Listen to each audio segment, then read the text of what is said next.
యేసు వారిని చూసి రమ్మని పిలిచి, అమ్మా ఈ బలహీన నుండి విడుదల పడి ఉన్నానని ఆమెతో చెప్పి ఆమె చేకూర్చుగానే ఆమె సత్యాన్ని పడి దేవుని మహిమపరచెను. ప్రభు సాయం కోరి ప్రార్థించుకుందాం.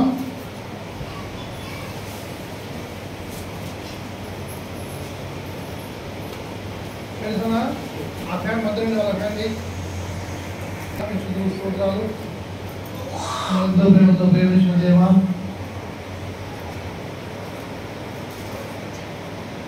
మేము నిత్య జీవులు నిత్య రాజ్యంలో ఉన్నారని, పునః రాజ్యంలో ఉన్నారని ఎప్పుడైతే మా ప్రియ రక్షకుని మా ప్రభు యేసుక్రీస్తు ఈ లోకానికి దేవుని పిల్లగా మానవుడు కాంక్షి నలుగుగా మానవుడు ఈ లోకానికి పంపినందుకై నీకు స్తోత్రాలు వందనాలు. ఆయన ఆశీర్వాద బలిగా అర్పించి పాపమంతా కడిగి పరిశుద్ధంగా నిర్దోషులుగా ఇస్తున్నారు, గొప్ప రక్షణ ఇస్తున్నారు. ఆయన స్తోత్రిస్తున్నారు. నా తండ్రి ఆయనతో కడిగలపడి జారిపడి ఇచ్చిన రక్షణ బట్టి సాగిపడి నమస్కరిస్తున్నాను. నా తండ్రి నశించి నిత్య శిక్షకు నిత్య మరణానికి నిత్య నాశనానికి పోయేవాడిని నన్ను ప్రేమించి ఈ అపారమైన కృపలో నా దేవా నీ దయగల శక్తి గల నామంలో నీ అపారమైన నీ కృపను రక్షించుకుంటాయి, నా కృప చూపినందుకాయి, భాగ్యం అలీషన్ నా కృప చూపినందుకాయి. ఆయన ఘోరమైన అహంకారి అయి ఉండగా, అజ్ఞాని అయి ఉండగా ఆయన నన్ను ప్రేమించి నా పాపములను పదములను క్షమించినావు. అవును తండ్రి, నాలో ఉన్న అహంకారాన్ని తొలగించినావు. నేను విధేయతలు అనుగ్రహిస్తూ వచ్చినాను. నేను పొందున్నాను. ఆయన ఈ నామం బట్టి నా బ్రతుకును మార్చిన దేవునికి సాగిపోవడం మోస్తున్నాను. తండ్రి ఈ సమయం శోధిస్తున్నాను. శివరకు భవిష్యత్తుకి నేను తెచ్చుకుంటూ నీ స్వాధీనంలో నీ పరిశుద్ధాత్మ వశములకు అభయపడుతున్నాను. నా దగ్గర తండ్రి నీ యొక్క శిరోశాత్మ అనుభవించి అనంతమైన ప్రేమతో నీ వాక్యములు మహత్వమైనవి ప్రభు, మహత్యం కలిగిన వాక్యాలు మానవుడు దాన్ని వివరించలేడు, దాన్ని ప్రకటించలేడు ప్రభు. నేను నీవే ప్రకటించడం కొరకాయి, బోధించడం కొరకాయి, నీ యొక్క కార్యం ఉద్యోగమైన వాళ్ళు బోధించడం కొరకాయి, ఆరాధన మేము చేయుటకై పురికొల్పు నీ వాక్యములను మాకు అనుగ్రహించడం కొరకాయి, మా రాజును మా దేవుని మా ప్రభుత్వ గ్రంథంలో రాయబడిన ప్రకారం మేము ఆత్మతో సత్యంతో ఆరాధించుటకాయి, మీ ఆత్మతో మీ సత్యంతో నిలుపుతున్నారని ఎవరు చేస్తాం సురక్షిత ప్రార్థిస్తున్నాం. వేడుకుంటూ ప్రతి మార్పు తండ్రి.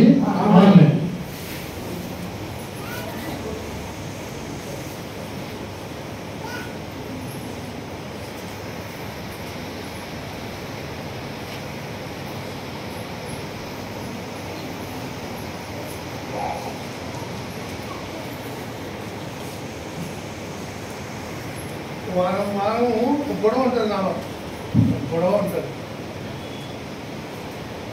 ఏమి గొడవ అంటే ఎవరన్నా మందిరానికి రాకపోతే అదో రకమైన బాధలు అంటారు. వాక్యం చెప్తా మాట్లాడతా కానీ రాకపోతే అది రకమైన బాధలో మాట్లాడుతూ ఉంటాం.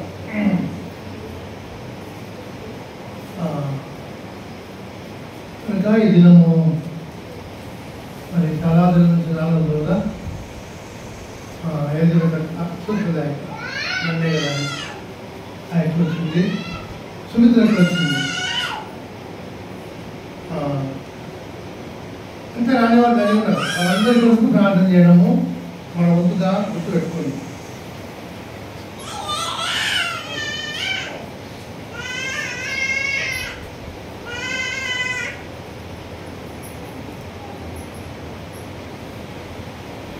మందిరానికి ఎవరైనా క్రమంగా రాకపోయినా ఏంటంటే దేవుని ఆరాధించడానికే రక్షించుకున్నాడు.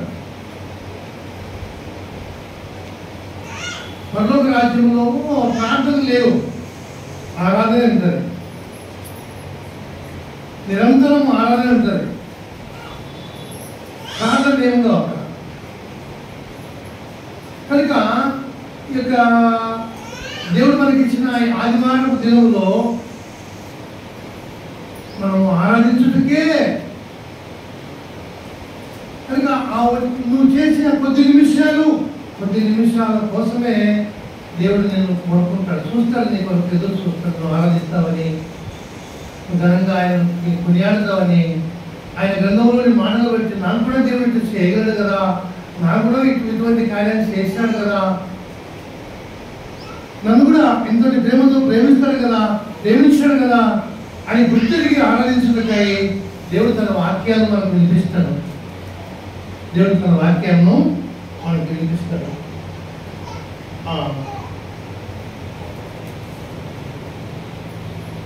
యేసు ఆమెను చూసి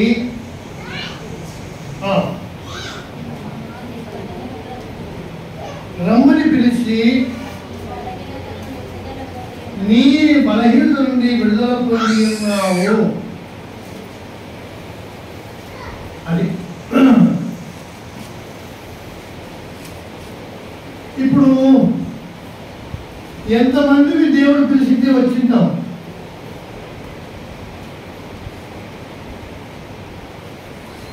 ఎంతమందికి దేవుడు నన్ను పిలిచినాడనే ఆ వాక్యం యొక్క నిశ్చయత మనకుంటుంది.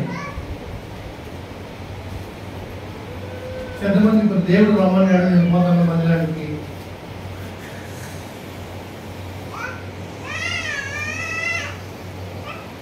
ప్రభు పిలిచినాడు. ఈ గ్రంథంలో దాదాపుగా 300 పైన ఉంది ఆ మాట, రమ్మని పిలిచిన మాట 300 పైన ఉంది గ్రంథం అంతట్లో. పాత నిబంధనలు కొత్త నిబంధనలు అందరూ కలిసి అటు 300 సార్లు పైగా ఉంది.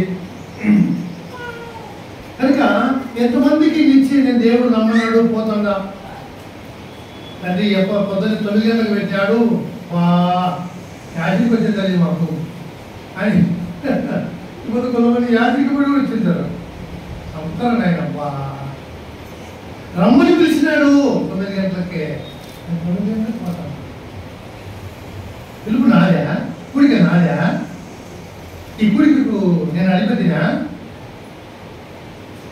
మిమ్మల్ని నా రక్తం నుంచి కొనుక్కున్నారా? నా రక్తం నుంచి కొనుక్కున్నా మీరు రక్షించబడతారా? రక్షించబడలేరు.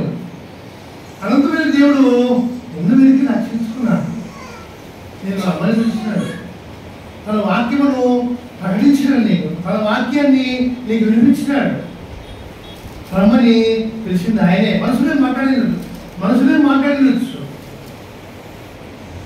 మనిషిని నేనే మాట్లాడినా. సర్వన్న రాన్న ఎక్కడికి పోకుండా ఇక్కడికి రాలి, ఎక్కడికి పోతుంది దయచేసి, ఎక్కడన్నా ఎక్కడికి పోవద్దు, ఎక్కడికి పోవద్దు ఇక్కడికే రండి, భాస్కరన్న ఎక్కడికి పోవద్దు ఇక్కడికే రండి. నేనే పిలిచిన. ఎవరి కోసము? నా కోసమా? కాదు. దేవుడు తన సేవకుడు ద్వారా పిలుచుకున్నాడు, అంతే. అంతకుముందు వినయం సార్ పిలిచిండొచ్చు, సేకరణ పిలిచిండొచ్చు, గోకరు పిలిచిండొచ్చు.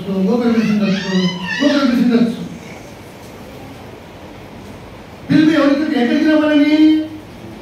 దేవుని ఎందుకు రమ్మని. ఎవరికి ఆహ్వానము? దేవుని. సాంస్కృతిక పెళ్లికి మేము ఇచ్చినాం పత్రికలు. సాంస్కృతిక ఏం తెలియదు, ఎవరో తెలియదు. ఆయన పెద్దవాళ్ళు ఎవరో తెలియదు, వాళ్ళని చనిపోయినాక ఎవరెవరో తెలిసినారు, అందరికి ఎవరో తెలియదు. కనుక పిలుపు ఎవరైనా పిలిచిండొచ్చు, కానీ పిలుపు దేవుని యొక్క రమ్మంది ఆయన. ఎందుకు ఈ మాట మాట్లాడుతున్నారంటే, ఆయన రమ్మని పిలిస్తే ఆ పిలుపు నీ హృదయంలో జ్ఞాపకం ఉంటే, అమ్మా నీ బలహీనత నుండి విడుదల పొందినావు అంతే. ఆ మాటే నీకు వస్తుంది, నాకు వస్తుంది. నేను ఎన్నో రకాల బలహీనని, అన్ని పోయినాయి, దెబ్బకు పోయినాయి. ఏం చిత్రమో ఏమో దెబ్బకు పోయినాయి. హృదయం బాగైపోయింది, మనస్సు బాగైపోయింది, ఉన్న రోగం బాగైపోయింది. రోగం కూడా చచ్చిపోతానుకున్న రోగం కూడా బాగైపోయింది.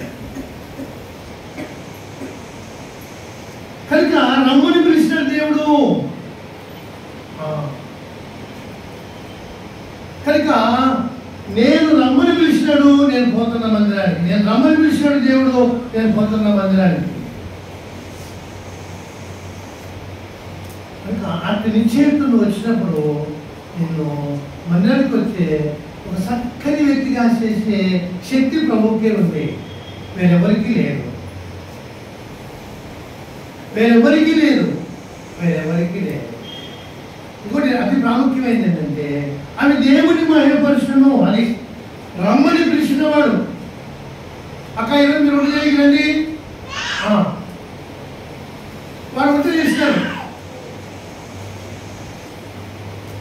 ఆ పిలుపుకు లోబడిన వారు, పిలుపుకు విధేయులైన వారు, ఆ పిలుపుని బట్టి ఆ కార్యం చేసిన వారికి దీవెన ఉంటుంది. వారు దేవునికి మహిమకరంగా చేస్తారు. ఏదో 9 పనులు నేర్చుకో 9 పనులు 7 పనులు దీవెన రాదు. 7 పనులు అట్లా రాదు నీకు. 7 పనులు ఇంటికి పైకి పడి 8 పనులు పోయి మళ్ళీ ఉంటారు పోయి దీవెన రాదు. ఉన్నావు కానీ ఏముంది అక్కడ లోపల అటెందో అటెందో తినదు అంటే పిలుపుని వచ్చినా కానీ లోపడలే, విధేయత లేదు. కనుక ఇక్కడ ఆయన పిలుపుని వచ్చిన ఇక్కడికి ఈ వాక్యాన్ని బట్టి ఈ గ్రంథంలో ఈ మాటలు బట్టి గొప్ప సంతోషకరమైన కార్యము.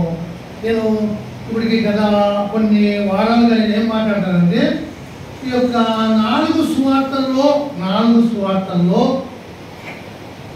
విశ్వాసికి ఒక అద్భుతమైన సందేశం అని ఈ 4 సువార్తల్లో. ఎందుకంటే అదేమి ఏమయ్యా యేసుప్రభువా నన్ను బాగా చేయని గుడిలో దావీదు కుమారుడా యో అంటే రాసిందా అసలే వంకోడు వచ్చింది, వంగిపోయింది. వంకోడు వచ్చి వారణ పక్క దూరంగా కూర్చుని కూడా సరి కూర్చోలేదు కదా, అట్లా వచ్చి ఆడుంది. ఆమె చూశాడు, చూసి కదా అన్నాడు, నేను విడుదల పొందాను కదా అనేది వచ్చింది. ఇక్కడికి వచ్చే వరకు చక్కగా అయింది.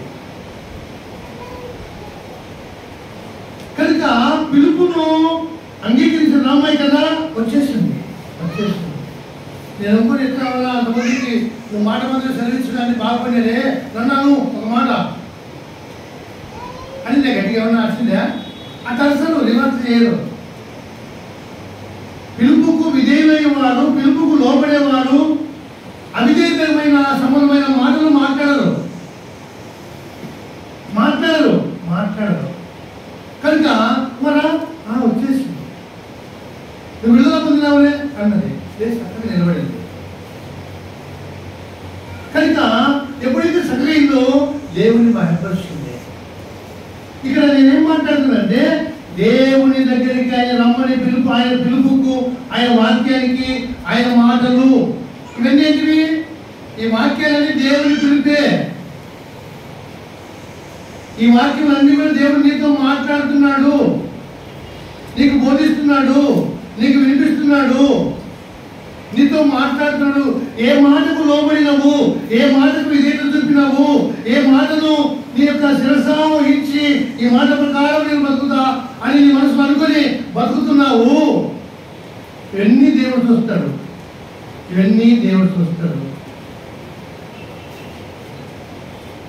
కనుక వారు చక్కగా అవుతారు. ఈ మాటలు అంగీకరించిన వారు ఏమవుతారు?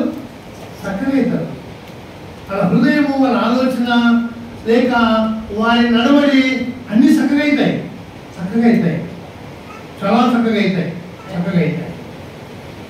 కనుక మేము ఒకటి మనకు చెప్తున్నాను. బేస్తవారము పొద్దుటూరుకి కలుసుకొని పోయి చూసినాము, అడిగినాము ఏం రేటు బాక్స్ ఎంత కానీ పోయి అడిగినాము, వచ్చినాము. వచ్చే వరకు 4:50 ఎంత అయింది. మేము కదిలిపోయే వరకు 5:15 అట్లుంటుంది పోతున్నాము. సిద్ధం చేయబోతున్నాము.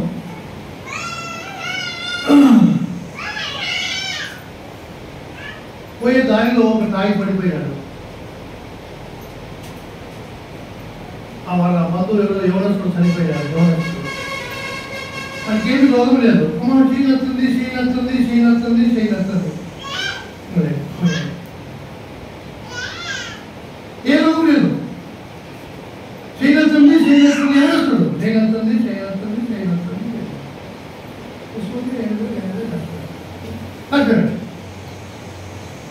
ఆ పిల్లోని శుద్ధి కానీ సిద్ధంగా అయితే అక్కడ చాలా గురించి చాలా నుంచి ధనేశ్వరం పని వచ్చినాడు. అక్కడ కూడా తాగి మధ్యలో పడిపోయాడు. మేము కొంతమంది ఇద్దరు మనకు వచ్చింది, ఇద్దరికి నాకు మనకు వచ్చింది. ఇది మంచి సమయం కథ ఉంది కదా. ఎవరైనా దాటిపోయినారు, పడిపోయినారు, ఎవరైనా దాటిపోయినారు కదండి.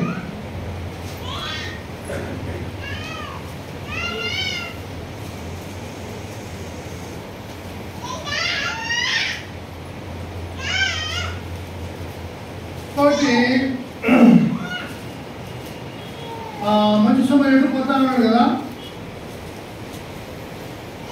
మంచి సమయం పోతా ఉంటే దొంగలతో పట్టుబడిన వాడు కదా. చదవండి. ఈ లూకాలో ఉంది. లూకాలోనే కొన్ని ఉన్నాయి. లూకాలోనే ఉన్నాయి.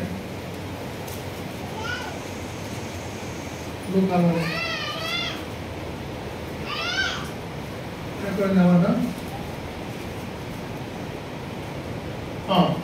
10వ అధ్యాయంలో ఉంది.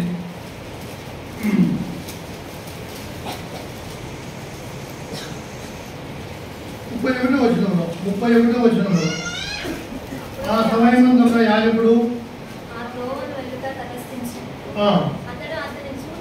పక్కకు పోయాను.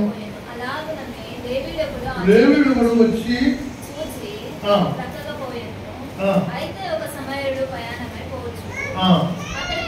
ఈ లేవీయుడు ఎవరు, యాజకుడు ఎవరు? ఇద్దరు ఎక్కడున్నారు? దేవుని మందిరంలోనే ఉంటారు, పరిశుద్ధ స్థలంలోనే ఉంటారు. వీళ్ళ దగ్గర దేవుని గ్రంథం ఉంటారు. యాజకుడు తొలగిపోయినాడు, లేవీయుడు తొలగిపోయినాడు. సమయానికి ఏముంటుంది? ఏం లేదు, నాకేం లేదు, ఏం లేదు. అది నాకు బతికొచ్చింది.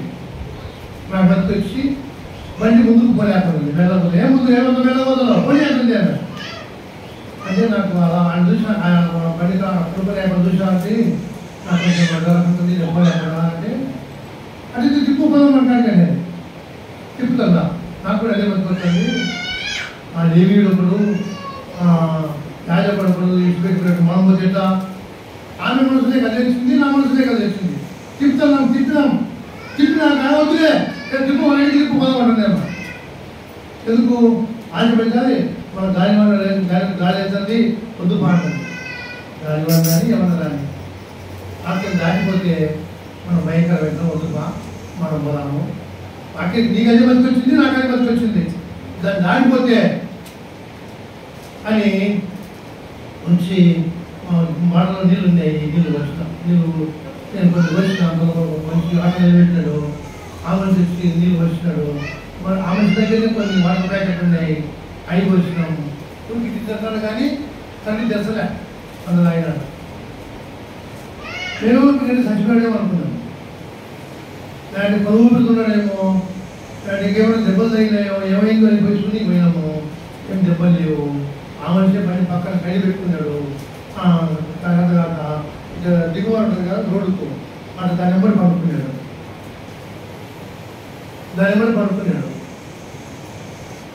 నేనేం చెప్తున్నానంటే, నేనేం మాట్లాడుతున్నానంటే ఆయన వాక్యమునకు మనం అవిధేయులు కాకుండా ఉండాలి.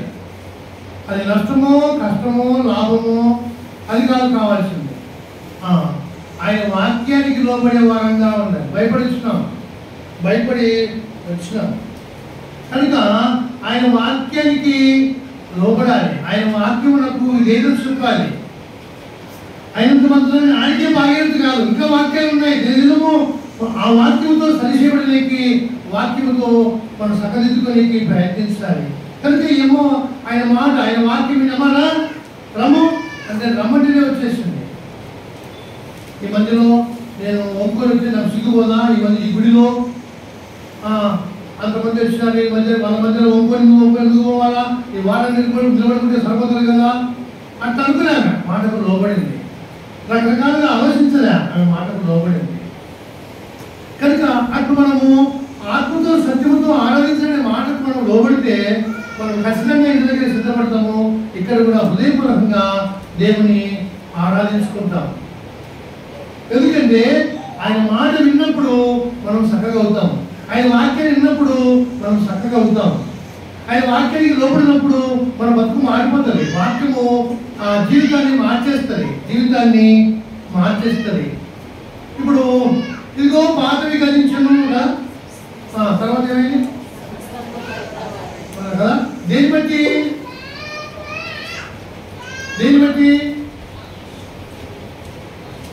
వాక్యము నమ్మే కొద్దీ క్రీస్తులోకి వచ్చిన వాడు ఆయన వాక్యాలు నమ్మే కొద్దీ వాడు నూతనంగా దినదినము వారం నూతనంగా క్రీస్తు యొక్క సాధనంలోనికి మార్చబడుతూ వస్తాడు.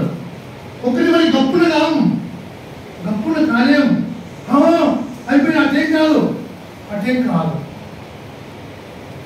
నేను మారుమనసు పొందిన తర్వాత, ప్రభువును దర్శించిన తర్వాత, ఆ మహా సంతోషము నా హృదయంలో కలిగిన తర్వాత కూడా నా దగ్గర ఎన్నో లెక్కలేనన్ని లోపాలు ఉన్నాయి. ఇప్పటికి కూడా లోపాలు ఉన్నాయి. మానవులు కదా ఉంటాయి. అయితే దేవునికి దూరపరిచేది కాదు, దేవునికి వేసేది కాదు. ఆయన గణపరుషునికి పూనుకోలేని, ఆయన మహిమతానికి ఆ మహిమకరమైన పనులు చేయలేకపోయేవి ఎన్నో బలహీనతలు ఉన్నాయి. దేవుని వేరుపరిచే పాపం కాదని చెప్పేది. ఆయనకు మహిమ చేయలేని, ఆయన గణపరచలేని ఆ యొక్క బలహీనతలు ఎన్నో నాకాడ ఉన్నాయి.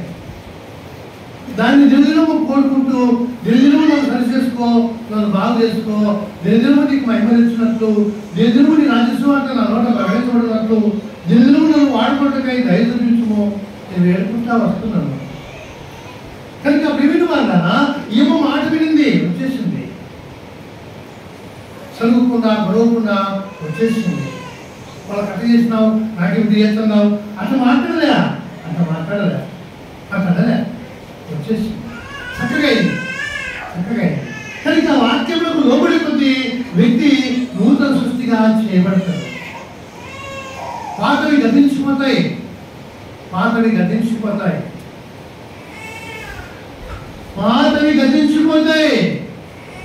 వాక్యానికి లోబడి కొద్ది పాతవి గతిస్తాయి. వాక్యానికి లోబడకపోతే పాతవి గతించడం చక్కగా కాలేదు.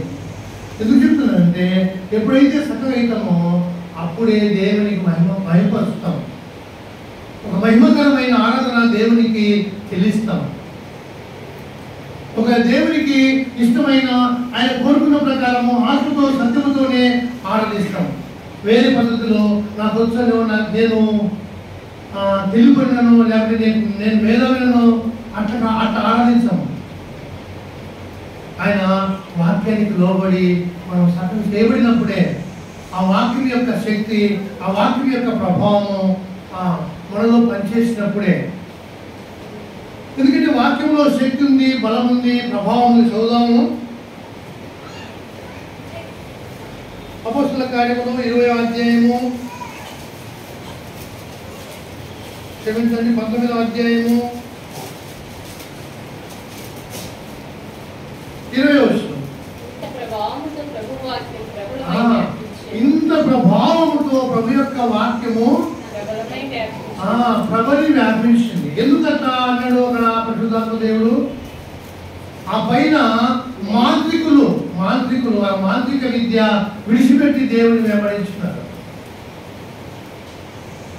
ఆ మంత్రించే పుస్తకాలు కూడా కాల్ చేస్తున్నారు. ఎంతో ఖరీదైతేవి. ఎంతో ఖరీదైన పుస్తకాలు కాల్చేస్తారు. కనుక ఎక్కడి నుంచి వచ్చింది ఈ శక్తి? వాక్యము నమ్మిన కనుక వారు ఆ యొక్క లోక సంబంధమైన ఆ ఘనత, ఆ యొక్క లోక సంబంధమైన ఆ శక్తి, వాళ్ళ దగ్గర కూడా కొన్ని శక్తులు ఉంటాయి, మంత్ర శక్తులు ఉంటాయి, కొన్ని ఉంటాయి, మాంత్రిక విద్య కొంత ఉంటుంది, దాన్ని విడిచిపెట్టినారు. కనుక తిరిగి ఎప్పుడు చేయకుండా ఆ బుక్కులు కూడా కాల్ చేసినారు. కనుక ఆ ప్రభావము వాక్యంలోని ప్రభావం. ఎబ్రియులకు రాసిన పత్రిక క్షమించండి, ఎబ్రియులకు రాసిన పత్రిక 4వ అధ్యాయము 12వ వచనం. దేవుని వాక్యము సజీవమై బలము గలదై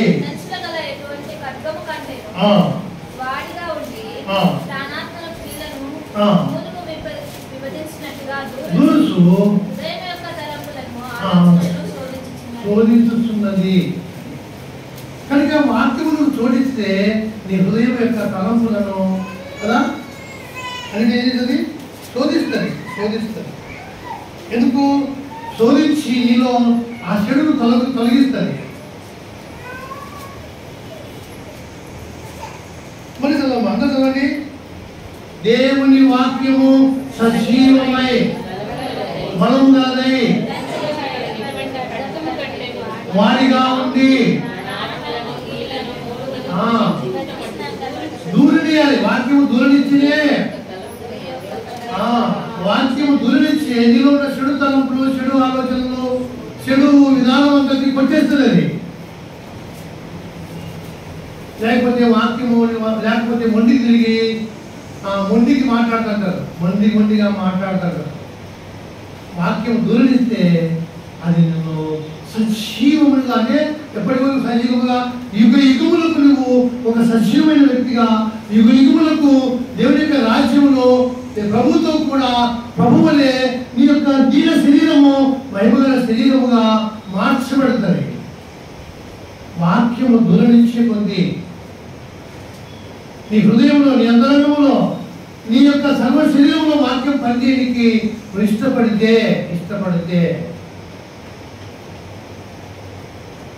కనుక అదేం తప్పు, ఇదేం తప్పు అంటే ఏమి? మనం మనసులో రాగాలు తీసుకుంటున్నాం. నా తప్పు ప్రభువా, అయినా నా దగ్గర ఇంకా చాలా ఉంది ప్రభువా. నిన్న నేను శుక్రవారం నైటు పిల్లలను కొనుక్కొని కొన్ని ఏదో ఇంట్లో కొన్ని లేవంటే కొనుక్కొని రాలి, కానీ వేస్తారు నైట్ అనుకుంటుంది, వేస్తారు శుక్రవారమే కొనుక్కొని పోయినా అదో అక్కడ అందుతూనే ఉంటారు. ఇది అక్కడ నేను చూడకుండా వచ్చిన నిజం కాడ వాడు టబాకాలు పెట్టాడు, షాపులు ఎగిరిపోతున్నాయి. ఏమిటా కొడుకున్నారా అన్నారు. ఏమిటో కొడుకున్నారు, ఆయన బాగా భద్రంగా వెళ్తారు.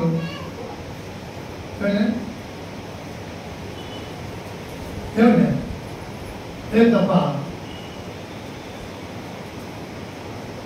అప్పు కాదు కదా, పాపం కాదు, పాపం కదా. మనం అనుకున్నాము అదేం తప్పు, అటెండ్ ఏమవుతుంది, ఏమంటే కొడుకున్నారంటే ఏమవుతుంది, లేకపోతే ఇంకొక రకంగా కొడుకున్నారన్నా, ఇంకొక రకంగా కొడుకున్నారన్నా, ఇంకొక రకంగా కొడుకున్నారన్నా, కొడుకున్నారని ఏమంటే మనం సమర్థించుకోనికి ఇట్లా వచ్చాం, రాను వచ్చాం మనం. అట్లా కాదు. నేను పరిశుద్ధమైన దేవుని బిడ్డనైంది, పరిశుద్ధిగా చేయబడి నా నోరు అపవిత్రమైన మాటలు మాట్లాడలే. ఓ ప్రభువా, ఓ దేవా, నేను ఎందుకు బలహీనమైపోయినా, ఏమైంది నాకు, ఏమైంది ప్రభువా అడగన్నా ప్రభు దగ్గర, అడిగి పశ్చాత్తపడాలన్నా, క్షమాపణ కోరుకోవాలి, క్షమించబడాలి. బుద్ధిహీనంగా మాట్లాడి అదేం తప్పు, అంటే ఏమైంది, ఆయన బుద్ధిహీనమైన మాట ఇంకా ఇంకా ఇంకా లోపలికి పోతాడు, పాపం లోపలికి కూరుకుపోతాడు, తెలుసుకొని వీటికి రాలేంత కూరుకుపోతాడు. కనుక ప్రభువైన యేసుక్రీస్తు నామం పేరిట నేను వేడుకునేదంటే మనం దేవుని వాక్యము ఆయన రమ్మా వచ్చేసి నీ బలహీనతలు నీ విడుదల పొందాలేమా పొందింది, చక్కగా అయింది, దేవుని భయపరుస్తుంది. కనుక మనలో ఉన్న బలహీనతలు విడిపించబడాలి. దినదినము ప్రభావ నాలో ఉన్న బలహీనతలు, నాలో ఉన్న ఆ యొక్క దౌర్భాగ్యం చూసి ఇంకా ఎక్కడ ఏమున్నాయో నా లోపల నా హృదయంలో నన్ను బాగు చేయి. నేనేమంటానంటే సత్యం దాకా మనం ఈ లోక విషయం దాకా ఈ శరీరము మనము ఇంకొక రకంగా దీని పని చేసుకుంటాం కదా. దీనిలో మనం దేవుని ఆత్మ చేత దేవుని వాక్యం చేత దీన్ని అనుకుంటుంటే తప్ప ఇది అడగదు. మీరేమని అనుకుంటున్నారేమో, మీరేమని అనుకుంటున్నారు ఇది అనగదు ముస్లిం నాకు తెలుపో తెలుస్తుంది. రిపుక ఏమన్నా తెలుస్తుంది మీ సంగతి ఏందో, రేపు ఏమన్నా తెలుస్తుంది మీ సంగతి ఏందో. ఏంటిది? శరీరం తిన్నాం. కనుక నేనేమంటానంటే నేను సంపూర్ణంగా దినము దాన్ని అలగొట్టుకుంటూనే తప్ప. అందుకే పౌలు నేను అనేకులకు బోధించి భ్రష్టునై పోదునేమోనని నన్ను నేను నలగొట్టుకోవాలి. నేను నలగొట్టుకునే అప్పుడు భయపడి యవన కాలం ఉన్నాను కదా, ఈ ఆడపాడైపోతానని భయపడి 3 రాత్రులు 3 రోజులు ఉపవాసం. నెలలో ఒక నెలలోనే ఈ వారంలో 3 రోజులు, రేపు వారం 3 రోజులు, రేపు వారం 3 రోజులు. జనవరిలో 1 సంవత్సరం 7 రాత్రులు 7 పగళ్ళు, 1 సంవత్సరం 5 రాత్రులు 5 పగళ్ళు, అట్లా సంవత్సరానికి ఒక పాడు. కనుక ప్రభువైన యేసుక్రీస్తు నామం పేరిట నేను వేడుకునేదంటే ఎప్పుడైతే మనం సరైతామో సరైన మహిమకరమైన ఆరాధన దేవుని మహిమపరచను.